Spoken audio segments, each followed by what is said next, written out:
Hello po. Hello po mga kababayan, mga minamahal. Magandang umaga po. Good morning po sa inyong lahat. Ngayon po ay July 2, Hulyo 2, 2024. At ang oras po dito sa Los Angeles, California ay 6:38. 6:38 ng umaga. Martes po at medyo makulimlim.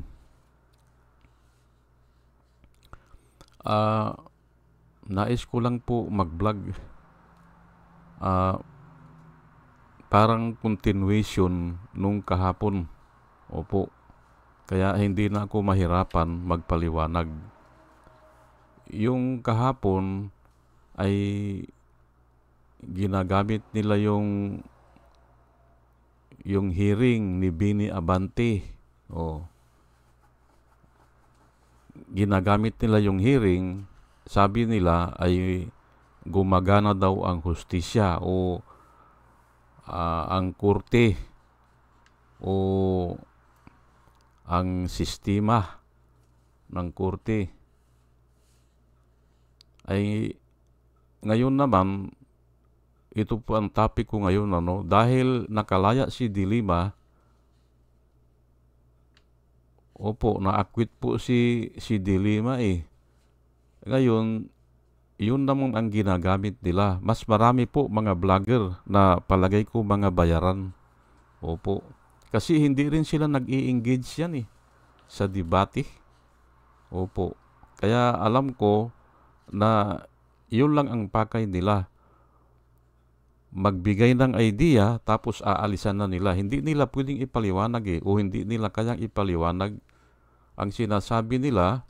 At yan po ang title ko ngayon, dahil nakalaya na si Dilima, acquitted na si Dilima o pronounced not guilty or clean slate. Opo, clean slate na po si Dilima, kaya ang sinasabi nila ay may hustisya daw sa Pilipinas. Ayan po ang sasagutin natin. At Biblia po ang gagamitin ko. Pero hindi ko nga makita yung verse na hinahanap ko Pero hindi bale, ay gagamitin ko na lang yung mga words. Opo.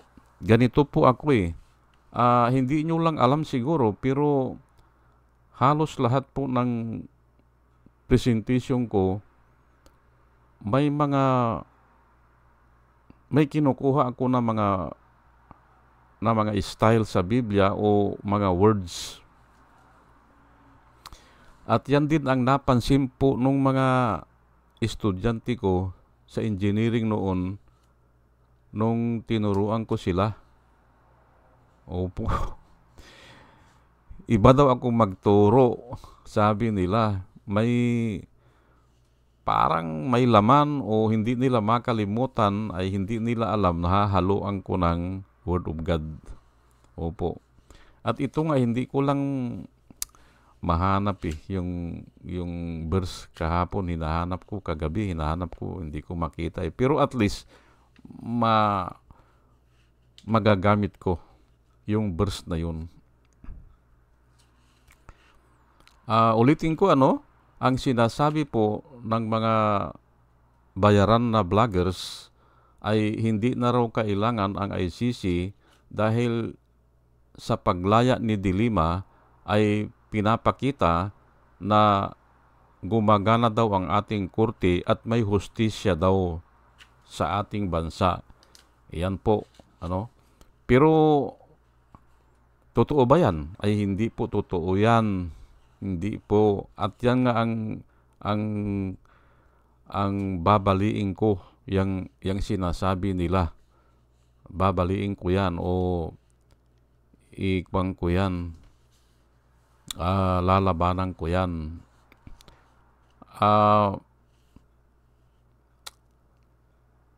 Ang una lang dyan kailan ba nakalaya si Dilima? O yan, biblical po yan Yun ang hinahanap ko eh. Hindi ko lang makita eh. Kailan ba nakalaya si Dilima? Yan lang po ang itatanong ko kay Panilo. Oh. Kailan po nakalaya? Alam mo ba? Oh. Yan ang hindi nyo pwedeng baliwalain yan. Oh. Kailan nakalaya si Dilima? O kailan ba siya naakwit? Ayan po. O kailan ba siya napawalang sala? Oh, ayan lang, hindi ba? Hindi kayo pwedeng mag-discuss dito pag ito ang diniscuss ko. Kasi makikita dyan ang injustice na nangyari. Opo. Dyan sa tanong na yan. Na kinuha ko rin yan sa Biblia. Kaya lang hindi ko makita eh. Saan ko kuhan eh. Pero parang ganyan po ang pagkasabi. Kailan ba nakalaya si Dilima? Ganun po yan. Pero bago ako magtuloy-tuloy, ay hayaan nyo muna na pasalamatan ko itong batch number 2 na mga subscriber po natin. Ito po sila, no? Si Pussycat, si Doris May, si Antonino, si Ronel, si AB Compio, si Joey Valenzuela, pangatlo, user NB, Parot-Parot, Pabs Naranja, Romiel Solier, Padua Lloyd Trabiel, Andre Sinario, Jonah Canao, Rosana Kawili. Ay salamat po sa inyong lahat. Jolie Bear Orozco, Ernie Calyago, Christine Joranas, Digna Umali. Salamat po. Jolie Antan, Jose Labier Niabot, Andy Gimpaw, user GH, RC Guillermo, Joseph Angelo, Myra Medina, Rafael Aquilato, Mayit Hensyo, Dio Yanong, Bilya Lagenya, Mr. Yang Toy, Emilita Roa, Monica Dongsao, Richard Jamura,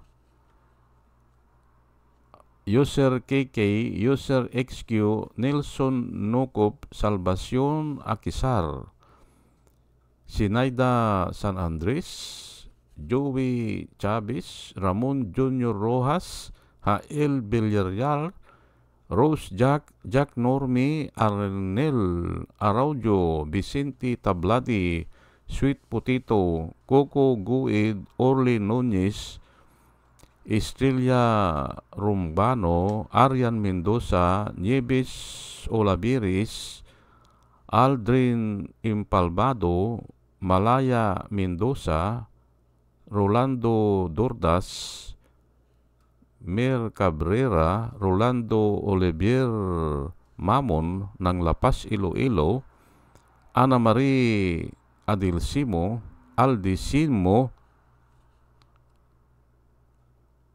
Eli Casli, Marias Rivera, Maru Daan, at saka si Manuel Diwa. Salamat po sa inyong lahat. At ito po naman ang mga vloggers na aking nire-recommenda ko po sa inyo na ating panuorin at suportahan. Ito po sila, no? Si Michael Apasible Bulletin, Attorney Insurrecto, Bunyog Pagkakaisa, Vlogcaster Armandin, Engineer Toto Kausing, Aling Marie, Mr. Sa Totoo Lang To, Christian Isgira, PMTGR Vloggers, The Action Man, Roy Japan Tours, Divina Apostol, CG Picchay, Kapihan Yart at Ago, Dame Diyos Journey, Kakamping, Ang Batas with Attorney Claire Castro at saka yun si Ka Waldi Carbonell. Ugaliin po natin na makinig sa kanila at marami po tayong matututunan at nakikita ko na yung sinasabi nila ay makatotohanan at para po sa bayan. O sige po, at tayo ay tuloy-tuloy na, ano? Ang sinasabi po ng mga bayarang vloggers na hindi naman nila maipaliwanag Hindi nga sila mag-engage sa discussion Dahil daw nakalaya na si Dilima ay may hustisya na daw sa Pilipinas. Yan ang sinasabi nila. Pero nga ay ang tanong ko po sa inyo, kailan ba nakalaya si Dilima kung alam nyo? Sige. Yan lang po, hindi ko aalisan yan. At napakaikli lang po nitong discussion ko dito kasi nahagip ko na yan kahapon Kailan po nakalaya si Dilima? Panahon ni Duterte o hindi panahon ni Duterte? Sagutan nyo po yan. Hindi na panahon ni Duterte. Hindi ba? Nakalaya si Dilima, hindi na nakaupo si Duterte as president. Ayan po, ang susunod, kailan ba nakalaya si Dilima? Panahon ni Duterte o panahon ni Marcos? Ayan po, hindi ba? Ang sagot po dyan ay panahon ni Marcos. Hindi ba? Walang duda po. Naka-record yan Kailan po nakalaya si Dilima? Panahon ni Duterte o panahon ni Marcos? Panahon po ni Marcos, hindi ba? Sige na, ay kuha na natin. Papayag na ako na may hustisya na. Sige na, papayag na ako. Pero ito, susunod na tanong ko sa inyo, kailan nakalaya po si Dilima? Before 6 years of imprisonment or after 6 years of imprisonment? Sagutan niyo po yan. Kailan po siya nakalaya? Ay halos magpipitong taon na po yan na nakakulong si Dilima bago siya nakalaya. Hindi ba? Tapos ngayon sasabihin nyo na may hustisya. Sige na nga paraanin ko na pero may hustisya after almost 7 years. Hindi ba? Nakalaya siya after 6 years. No doubt. Wala pong kaduda-duda yan. At nakarecord po yan. Nakalaya siya after 6 years. Halos mag 7 years. Yan po ang kasagutan dyan. Tapos sasabihin nyo ngayon na may hustisya. Hindi ba? Ay okay nga. Ay may hustisya na nga siguro dahil iba na ang nakaupo Hindi ba? Pero hindi nangangahulugan na nakamit na niya ang hustisya kasi ibinilanggo siya sa kasalanan na iniatang sa kanya na hindi naman niya ginawa. Ayan po nasaan po ang hustisya dyan Kung mahina-hina lang na tao, kung ang tao ay walang pananalig sa Diyos, o ang tao ay hindi siya nananahan sa Diyos o hindi siya kumakapit sa Diyos, baka yung 6 months lang magpapakamatay na yan Opo. O kaya wala na. Mamamatay na siya o susuko na siya. Ganun po yan.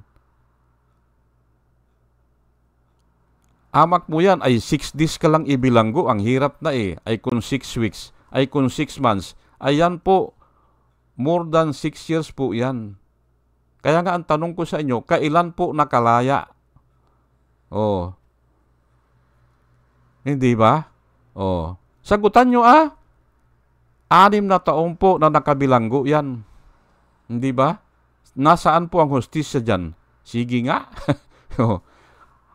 Ito po ang nababasa ko sa Biblia. Pero hindi ganito ang pagkasulat o hindi ganito ang topic. Pero ganyan po ang mga word na ginagamit. No doubt. Ganon. Kasi siguradong sigurado kailan nakalaya si Dilima? After 6 years, no doubt. Labanan nyo nga yan. Galing po sa Biblia yan. Yung mga words na yan. Hindi ko lang mahanap kung anong topic Opo. Pero ganyan. tinatanong kayo ng Biblia, kailan? Tapos may no doubt. Ayan po, ano? Kasi nga, hindi mo pwedeng labanan yan eh. Ano po ang sabi nila? Mayroon na daw hustisya. Sige, basahin po natin itong 2 Peter 2:19. Basahin po natin. Itataas ko lang po ng bahagya, They promise them freedom or liberty while they themselves are slaves to depravity, means corruption at saka immorality. For man is a slave to whatever has mastered him. Ayan po ang nakasulat. Pero in my own language na pinagsama-sama ko na kasi nga mas kabisado ko yung Gideon eh. Parang ganito ang pagkasulat. They promise you freedom, ang nakasulat, or liberty, but they themselves are slave to depravity or corruption or immorality. Ayan po ang nakasulat. Nangangako sila na may freedom o may liberty o may hustisya, hindi ba? O gumagana daw. Pero sila mismo ay slave sila ng corruption o ng immorality. Slave sila at hindi sila makaalis dyan. For a man is a slave to whatever he has mastered him. Ang hirap intindihin nito, pero ipapaliwanag ko na lang. Ang tao po ay nagiging slave kung ano yung na-master niya. Parang ganun. Ano ba ang na-master ni Duterte? Ayan, gumawa ng mga peke na mga allegation. Yan po ang na-master ni Duterte. Kaya diyan siya maglilingkod. Ang na-master po ni Duterte ay maghayag ng mga kasalanan na hindi mo namang ginagawa. Ayan po ang master niya. Fabricate nga They fabricated fake evidence or evidences. Ayan po. Kaya, slave sa niyan. Maliwanag po ang Biblia, hindi ba? Man is a slave to whatever he has mastered him. Ganun po yan. Ay anong ginagawa niya? Ayan nga, pugo, hindi ba? Pugo. Sinabi niya doon, yang pugo, sabi niya, malinis yan. Ay, kaya nga, puro nga, piki ang sinasabi niya, hindi ba? Ayan po ang gagawin nila. Kaya hindi ako maniniwala na may hustisya. Ay, as long na gumagana yan si Duterte, ay patuloy yan. Yung litis po ngayon, na napakinggan ko, ay parang dadakpin daw siya ng ICC, ay kung dadakpin siya, ipapakain niya daw yung papilis. Yun ang litis ngayon. Ay ganyan talang yan pero may naniniwala ba dyan? Ay wala na po. Wala na maniniwala dyan. Kasi nga, pinaniwalaan na siya doon nung una.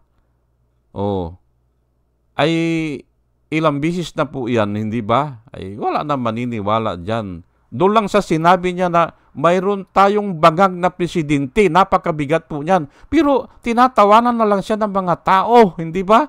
Kasi nagamit na niya noon yan doon kay Dilima na walang kwentang babae yun ang sinasabi niya. Ay maraming naniwala doon na nagsisi na ngayon, nagsisisi na. Ay lahat po kasi ay mayroong sexual immorality Kaya nga, sang-ayon po sa Biblia, hindi ka pwedeng umusga kung ikaw ay gumagawa din yan. Kaya nga ako, nung narinig ko noon na sinasabi nila Umali, nila Pariñas, kako pagbabayaran nila ito. Ayan, sila Pantaleon Alvarez, sila Kwan. Yan sila, kasama yan si Kwan Si Rocky. Ay kung gumagawa po kayo niyan, ay ayan na nga, hindi ba? Mayroon parang Alberto, hindi ba? Si Roque. Ayan na nga. Pagbabayaran po nila yan. Alam ko yan.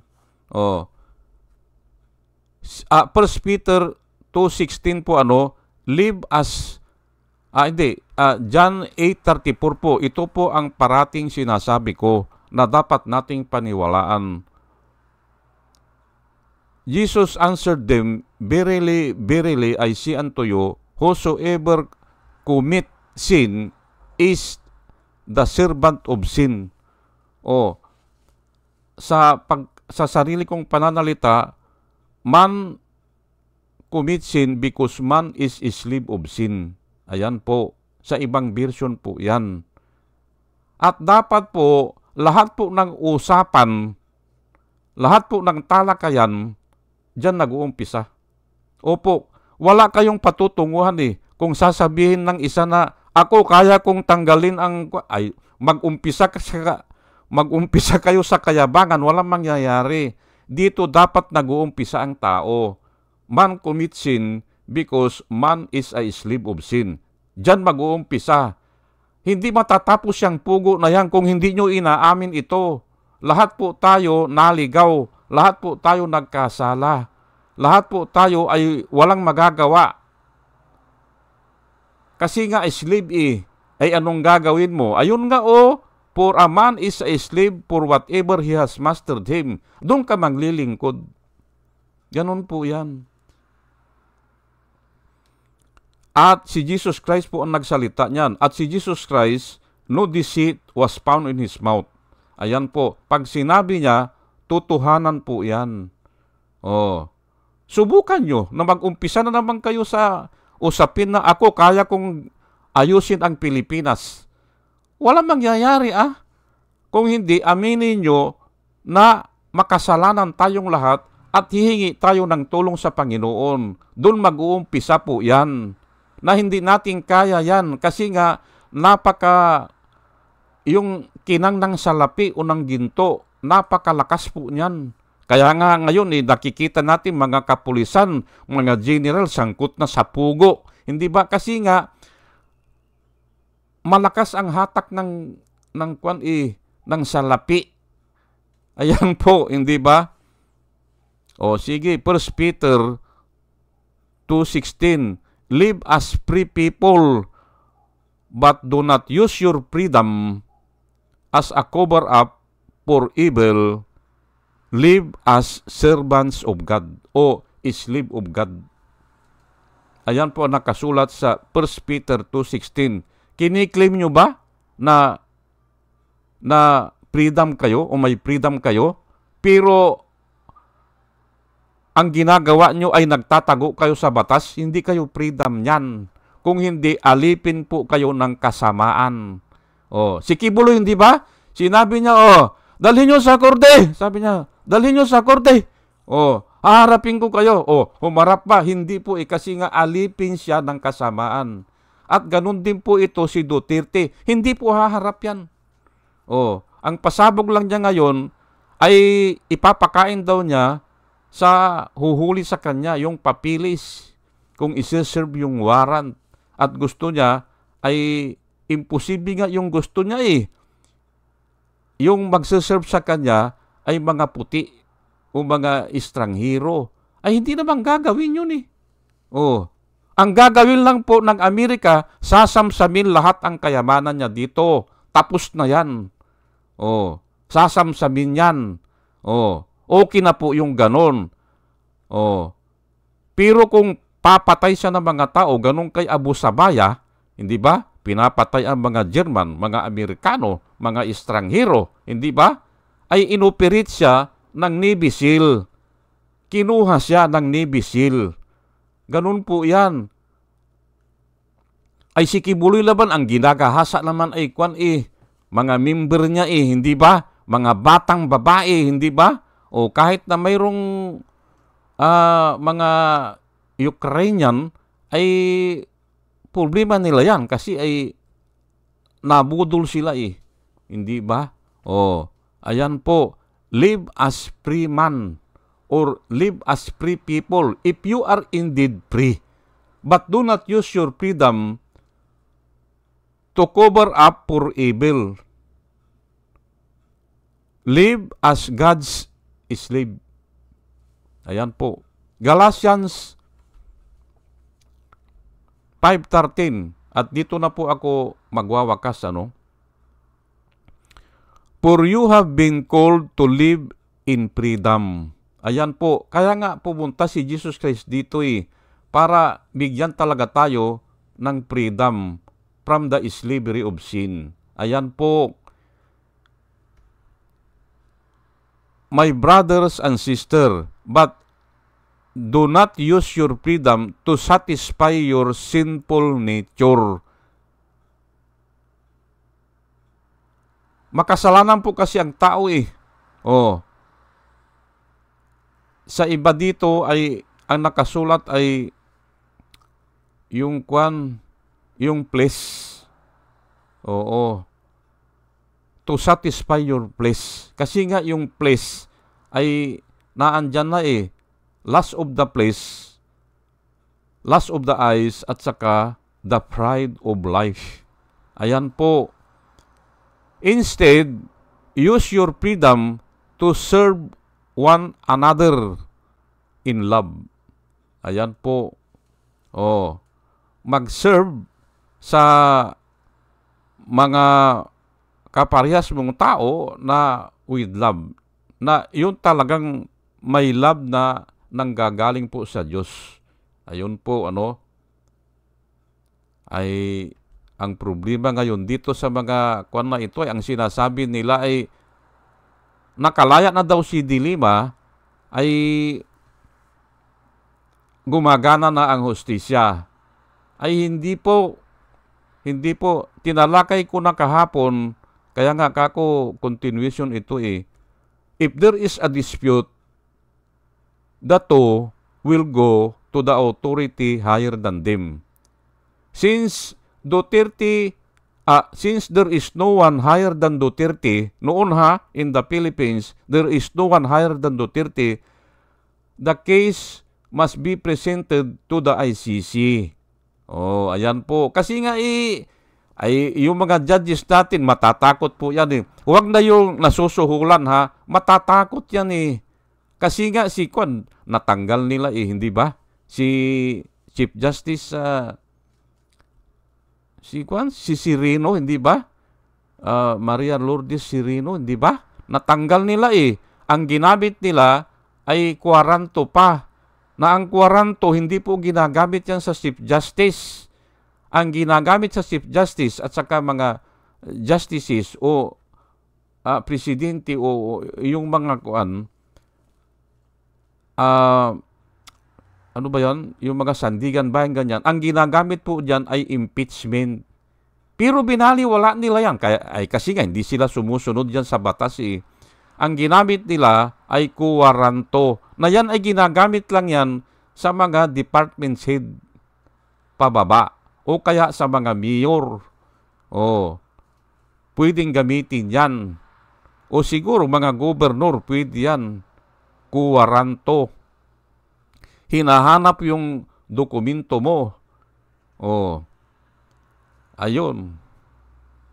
Natanggal nila si Sirino dahil nga doon sa kuwaranto. Wala nga sa batas Wala Ayan po ang ginagawa ni Duterte.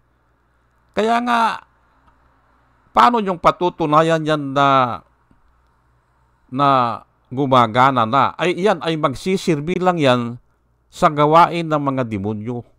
Ayan po, para maliwanagan na tayo, diritsahan na po ito, hindi ba? Because they are slave of whatever he has mastered him. Nakasulat po yan sa Biblia. Ano bang na-master niya? Ayan, manloko, hindi ba? Manloko ng tao, hindi ba? Tatakbo daw. 3 daw tatakbo sa senador. Ngayon, ang sinasabi, ay hindi raw totoo yun. Ganun po yan Pero palagay ko wala nang maluluko yan kasi kahapon may nakausap ako na Pilipino dito. Dati supporter siya Ngayon isinusumpa niya hanggang langit si Duterte. Bakit kako? Ayun nga. Ay bahala ka kako dyan. Ako wala na sa akin yan kako. Isinusumpa ko kanya hanggang langit, sabi niya. Tingnan mo yon, dati siyang supporter. matanda pa sa akin. Oh, nakausap ko kahapon. Oh, humingi siya sa akin ng yung puno ng saging. Oh, ay nagkwentuhan muna kami. Oh, napag-usapan namin yan. Yung nag-umpisa kami doon sa naputol ang kamay.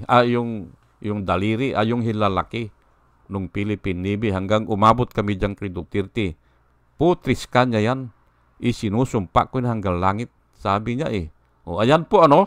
O, ngayon ay hanggang dito na lang po ano. At sa aking pong pag-vlog, bago ako mag-umpisa, pinapanalangin ko po na sana tayo ay magkaroon ng wisdom na nanggagaling po sa itaas. Opo, nanggagaling po sa Diyos. Opo. At nagpapasalamat po ako sa inyong lahat ano. At muli ay isang magandang umaga po, mga kababayan, mga minamahal. Good morning po. At salamat po sa inyong matyaga na pakikinig. Salamat po sa inyong lahat. Salamat po.